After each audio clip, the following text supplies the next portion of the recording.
খুব শীঘ্রই দেশে আসবেন বিএনপির ভারপ্রাপ্ত চেয়ারম্যান তারেক রহমান।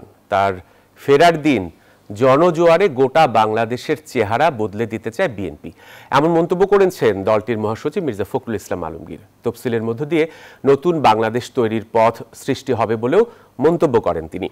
একই অনুষ্ঠানে বিএনপি নেতা রুহুল কবির রিজভী বলেছেন, ফ্যাসিবাদী শক্তির পতন হলেও দেশে কালো শক্তির উদ্ভবের শঙ্কা দেখা দিয়েছে। বিজয়ের মাস উপলক্ষে রাজধানীর কৃষিবিদ ইনস্টিটিউশনে চলছে সপ্তাহব্যাপী বিএনপির কর্মশালা। দেশ গড়ার পরিকল্পনা শীর্ষক অনুষ্ঠানে বিএনপির বিভাগীয় সাংগঠনিক ইউনিটগুলোর হাজারের বেশি নেতা অংশ নিচ্ছেন। বৃহস্পতিবার সকালে নেতাকর্মীদের নানা দিক নির্দেশনা দেন বিএনপি মহাসচিব। মির্জা ফখরুল বলেন, অনেক বাধা বিপত্তি কাটিয়ে মাথা উঁচু করে দাঁড়াতে হবে, কারণ বিএনপি এদেশের জনগণের দল, মুক্তিযুদ্ধের দল।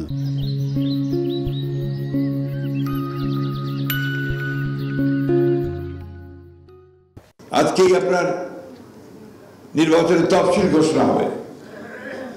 আজকে আমরা একটা নতুন নির্বাচনের মধ্য দিয়ে নতুন করে বাংলাদেশে নেতৃত্ব সৃষ্টি করবার সুযোগ পেয়েছি।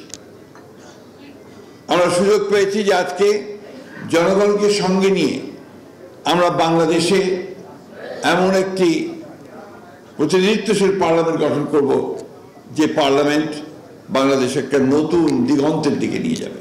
এই নির্বাচনে আমাদেরকে পুরোপুরিভাবে জয়লাভ করতে হবে, এবং যাতে করে আমরা বাংলাদেশকে সামনে এগিয়ে যাওয়ার সুযোগ পাই। বিএনপি মহাসচিব জানান, তারেক রহমান শিগগিরই দেশে আসবেন। তার আগমন দেশে নতুন পরিবেশ তৈরি করবে। নেতা যেদিন আমাদের আসবেন, যেদিন বাংলাদেশে পা দেবেন, সেদিন যেন সমগ্র বাংলাদেশ কেঁপে ওঠে। বন্ধুগণ, এই কথাটা আপনাদের মনে রাখতে হবে, পারবেন তো? ইনশাআল্লাহ আমরা সেই দিন আমরা গোটা বাংলাদেশের চেহারাকে বদলে দিতে চাই।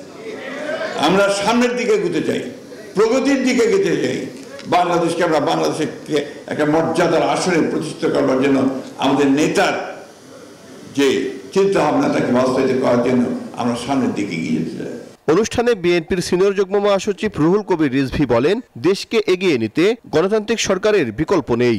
5ই আগস্ট আমরা মুক্ত হয়েছি এক ভয়ঙ্কর দানবীয় ফ্যাসিবাদের পতনের মধ্যে দিয়ে, কিন্তু এই পতনের মধ্যে দিয়ে মুক্ত হওয়ার পরে ভেতরে কোনো অন্ধকার, কোনো কালো শক্তির উত্থান ঘটছে কিনা এটা নিয়ে আমার খুব সংশয় তৈরি হয়। বিএনপির দেশ গড়ার পরিকল্পনা জনগণের ঘরে ঘরে পৌঁছে দিতে নেতাকর্মীদের আহ্বান জানান রিজভী। সাইফুল ইসলাম, নিউজ 24, ঢাকা।